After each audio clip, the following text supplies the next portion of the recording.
Happy to be joined by Karolina Kowalkiewicz, who faces Diana Belbita this Saturday. Now, you did the rounds at International Fight Week, and the name that you mentioned in your interviews was Diana Belbita. So why was this an opponent that you wanted? When I talked with my coach about my next fight, he told me, "This girl is good for you. You both have the same record, so maybe Diana." That's why on International Fight Week, I told that I want to fight with Diana. Now, you're on a three-fight winning streak, which is great. I mean, it seems like you've really revived your career. You had lost 5 in a row. Typically, fighters that have lost 5 in a row don't get another chance. Are you thankful that you did get another chance and that you've proven that that was just a small part of your career that's now in the past? Yes, Dana and Mick, they give me one more chance. So I changed my whole life. I moved from Poland to Florida. I changed my gym. I changed everything, and I start winning again. And this is great. What is it about training at American Top Team that has helped you raise your level once again? My coaches, Anderson and Parumpa, at the beginning, they believed in me. They want to work with me. I was after 5 losses, and they still want to train with me. So these two guys, they change everything. And the whole American Top Team, my sparring partners, my teammates, these people are amazing. And Florida, I love climate in Florida. When I was in Poland, I was sick all the time, and in Florida, I am healthy. Is that because of the weather? Because it's cold? I mean, I'm here in Canada, so I can relate. Yes, I think because of weather. Because of weather. And what do you think was the big cause of the 5-fight losing streak? You know, what was? Do you think it was complacency, or do you also just think it was a higher level of competition? Alexa Grasso ended up becoming a champion.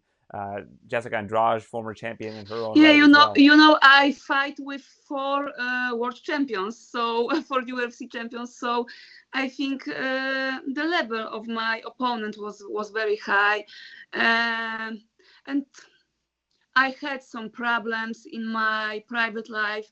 Maybe that's why I couldn't prepare myself for this fight. So I don't know.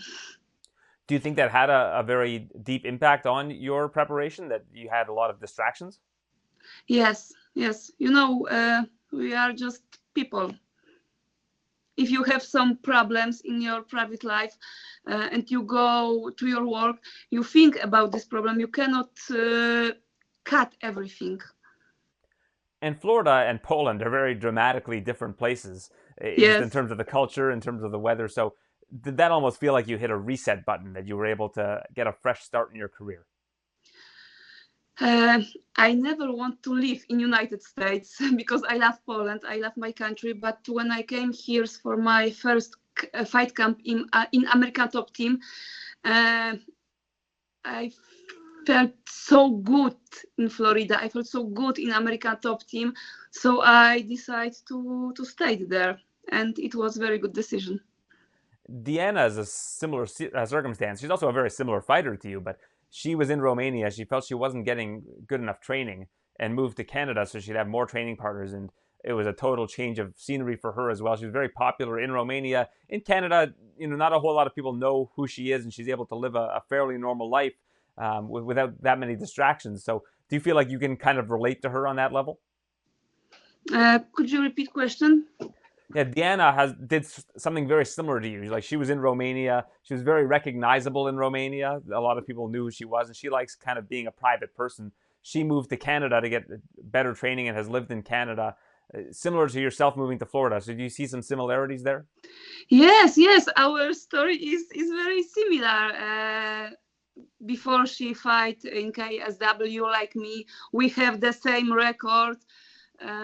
She's from Europe. She moved to Canada. I moved to US. Yeah. Is she somebody that you feel like maybe you would want to train with after this fight is over because you kind of Yes, have common ground? I like this girl very much, and I am a little bit sad that we will fight together. But but this is sport. This is sport. I respect her. I like her. I think she is great fighter, great person. Yeah. After a fight, maybe we will drink some beer. I don't know if she drink beer, but maybe beer or Howlerhead. I'll speak to her later on, and I'll find out for you. I mean, Okay. hey, if you're missing the snow, you could always come and train up here in Canada in the winter. Yes. What's the thing that you like the most about living in Florida? American top team and the weather. I love the weather and the nature. In Florida, all the time, everything is green. Have you seen any crocodile, or it's alligators, I guess? Have you seen any alligators in your travels in Florida yet? Not yet. Do you hope to see one? But I see a lot of raccoons. I love raccoons. You like yeah, we have those here too. So they have I didn't know they had raccoons in Florida as well. So you see them, they come out at night? Yes. In the night, in the day, all the time. Yeah, well, if you see them in the day, you're supposed to avoid them because that usually means that they could have rabies. I don't know if you know this. Don't approach raccoons during the day. Okay.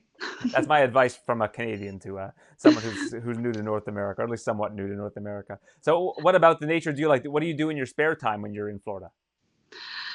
I go to the beach. I go to the pool. I met with my friends and training. A lot of trainings. When I am at Florida, I focus on trainings. Now, I mentioned perhaps you and Diana training together one day. Now, one thing that came of you moving to American Top Team is training with Joanna Jedrzejczyk, a former opponent of yours, of course, also from Poland. So how has your friendship with her developed? Because I know for a time you guys were sort of bitter rivals. You were both representing Poland. You were both at the very top of the strawweight division. How has it been having a friendship with Joanna? She's great. Before our fight, we were friends. Maybe not so close friends, but we were friends.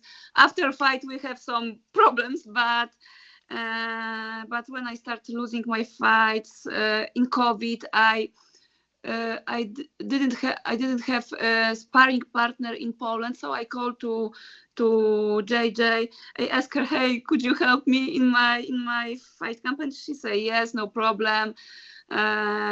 Later, she helped me move to American Top Team. So yeah, she's great person, very good person. So picking up the phone and calling her was really the catalyst for all of this. Yeah, I am from Poland, and I knew if I called to her, I knew she'd say yes. Why did you know that? How were you certain? I don't know. I just knew. You weren't worried she was going to say like, no, forget it, and hang up on you or anything like that? No. She's not that kind of person. Yeah, well, I mean, I think back in the day when you guys were both at the top of the division, maybe that would have happened. But Joanna, as fierce of a competitor as she is in the cage, she's very, very friendly outside of the cage, and always loves to help people out. That's kind of in her nature. Yes. So what do you think happens on Saturday, yourself versus Diana Belbita? How do you think the fight goes? Oh, this is fight. Everything can happen, but my wish is knock her out in first minute. I think that's the goal of every fighter. I mean, I like your honesty. Yes. Every fighter should say that. First combination, I knock her out and go for pizza. I think every fighter's wish is they hit a calf kick in like the first 5 seconds. The other fighter loses their ability to stand and the fight ends, and then nobody gets badly hurt. Everybody gets paid, and everybody can go and enjoy an after party, like you said. Yeah. This is my plan. This is my strategy for the fight. If the fight does go for 3 full rounds, do you expect it's going to take place almost entirely on the feet, or are you looking to mix your grappling in? I know you've been working with Pahumpa, and that part of your game has really improved. This is MMA. You must be prepared for everything. I can fight in stand-up. I can fight in clinch. I can fight on the ground. So I am prepared for everything. I am prepared for hard 3 rounds of really good fight. There was a time years ago where retirement was kind of on your mind. I think before the Felice Herrig fight, you said that if you lost that fight, you would have probably retired. Now, having won 3 in a row and having gotten this fresh start in your career, do you think about retirement at all, or are you just thinking, I'm going to keep fighting for the foreseeable future? No. I changed my mind. I want to fight for a few years. How many is a few? 3, 4? I don't know. We will see. We will see. And one thing I want to ask you about in closing was the last UFC event. Obviously, we had a week off, which is rare in the UFC, but the previous one, Michelle Waterson, a former opponent of yours, faced Marina Rodriguez, and really, really difficult fight for her. Yeah. Do you think that she should consider retirement at this stage after a fight like that, or what was your takeaway from that fight? No, she needs some time. I love Michelle. She's a very nice person. She's a very beautiful person, and I think she need a little bit time to recover, and she will back. All right. Well, it's a pleasure speaking to you. I'm glad that you're back and doing your thing. Potentially a 4-fight win streak on Saturday. Best of luck to you against Diana Belbita. Thank you very much.